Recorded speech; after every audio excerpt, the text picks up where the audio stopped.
Hello and welcome back to Emma Russell Studio. I'm Emma and this is my home studio, and today we are going to be painting phlox flowers. So I recently started growing these in my flower beds and I am obsessed with the bright purpley pink colors. So we're going to kind of mix those two together, and I'm going to help teach you when to use wet on wet technique and when to use wet on dry technique while painting these flowers. So with that said, grab your paper and your brushes and let's get started. So since phlox are these really pretty, tiny, delicate flowers, I want to get really close while painting these with you. So I have my 90-pound Strathmore watercolor paper, got my Winsor & Newton Professional watercolors, my water, and a Princeton Heritage number 6 round brush is good, but any round brush you have is fine. Any paints you have is again fine, and any paper. If you like mine though, I do have a link below of where I get my supplies, what kinds I use. If you're interested in that, you can just check it out below. But we're going to wet our brush really well first. Get some water on it. Wipe any you got off on your page, and we're gonna work with this like lavender color. So I mixed some French ultramarine, which is just a lighter blue, with some rose. So I have this pretty lavender color, and we're going to start off by just adding some dots here for the center of the flower, and we are going to put petals that go out. So you're just going to do 1, 2, and you're going to make your way around the circle, kind of making some a little larger, some a little smaller. So we have 1 and 2. And you might have to angle your brush a little more so that you can go around. The petals are not perfect. No flower has perfect petals. They all look different. And we're just going to create one like this. We are just going to create a whole cluster.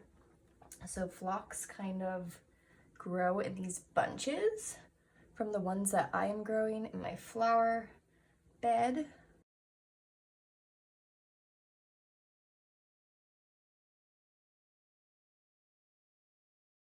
And then I'm going to add another phlox here. So I'm going to make my little dotted circle, press and lift, press and lift. Same goes over here, press and lift, press and lift. If you are struggling with getting your angle right with your brush, sometimes I actually find it helpful to stand and paint. So I notice, and it might just be from doing these videos, but when I am standing, it gives me just like the upper hand. Gravity works in my favor, and my angle just seems to work better. So, quick little tip, I want to just dot some in, still using this wet on wet technique. The paint is not totally dry, but I want to just get it here in the center and have it fan out a little. Look how beautiful that looks. How fun. Like, watercolor is the best, guys, right? You are brightening up your day with bright colors. What could be more joyful? You get to choose your joy today. It's in the form of paint. And you can just go right back over. So at this point, this flower is dry, so we would be doing wet on dry technique to kind of give you an understanding what you're doing. You're gonna see the pigment isn't moving as much. It's staying exactly where you're putting it. When new with watercolor, sometimes that is best to do. You can even lift. This is called lifting, when you pull the pigment out and then dry it on a brush. You can even lift to get some of those white spots.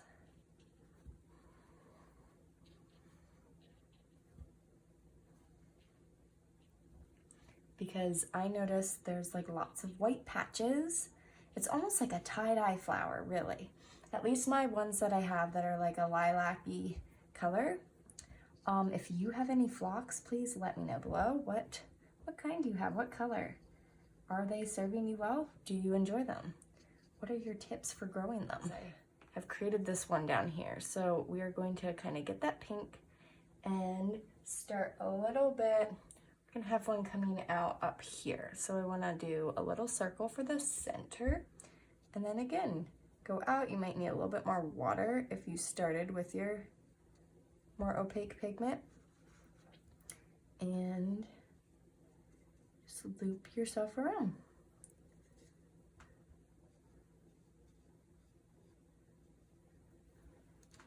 Again, press and lift. The quicker and more controlled you do it, the less you think about, oh, am I doing this correctly? And the better your flower will turn out. So I'm gonna do a little bit of pulling over here. I'm gonna dry my brush every time I pull away. And I give it that little bit of tie-dye effect and kind of grab some pink, and I'm gonna put it here in the little bits of the sides of the flower. Now, this cluster is going to have one more here. So, little center, mix some pink and purple, press and lift, press and lift.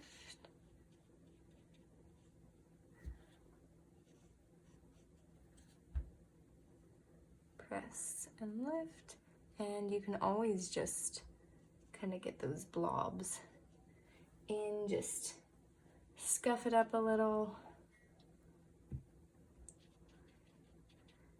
and you're gonna just pull out some color. Make sure you're drying your brush in between. And then for this one, I just want to add a little bit more of that dark rose or pink here in the cracks. It might fan out a little bit as it dries. And now we have some little buds that are coming out as well. So I'm going to actually make this little bits of lines coming out kind of in between. We're gonna put some buds coming off of that. And then down here, I wanna kind of do the same. So you're just making some lines come out, and then we're gonna get really purple. And by that, I mean, grab your purple and grab like a lot of red or rose and add that to your blue. So we have this dark purple. Helps if you use a darker blue. Just gonna kind of paint these little buds that are coming out. Just gonna put one there. And we're just going to kind of put them in all these little places. And there we have it as it dries. But now, remember how I said we're going to do the wet on dry technique? So I want you to make sure your flowers are dry before doing this. So this one up here is, and you can wait till each individual one is dry. And we're just going to get a little water on our brush to activate the pigment, but go into like a really dark pigment. If you have any lying around or you want to use it straight from the tube, this is the perfect time to do that. And we're just going to create this series of little lines really gently, so you're kind of just almost flicking the brush. And you don't even have to create it on the whole petal. You can just do like a few there, maybe go over here, and go over here, maybe just add a little bit of shadow or accentuate those pink lines that we put in that show the center of the flower, where it's a lot deeper, goes down further, and you can kind of just highlight that. I'm gonna go over to this one because it's dry. Really just go over to your flowers that are dry and just keep flicking these lines in. It'll add some great shape, some great dimension, definition, a little bit of contrast.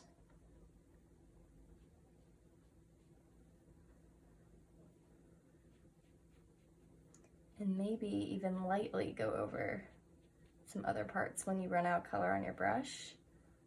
I like to do that as well. And just go wherever you want to add them in. Need a little bit more water, more pigment. Maybe just add some to the buds as well. And there you have it. We have just created a little cluster of phlox using all different kinds of techniques. Super fun, and lots of different tips too. So if you liked this video, please subscribe, like this video, and let me know what you'd like to see next. I hope you have a wonderful day. See you next time. Bye.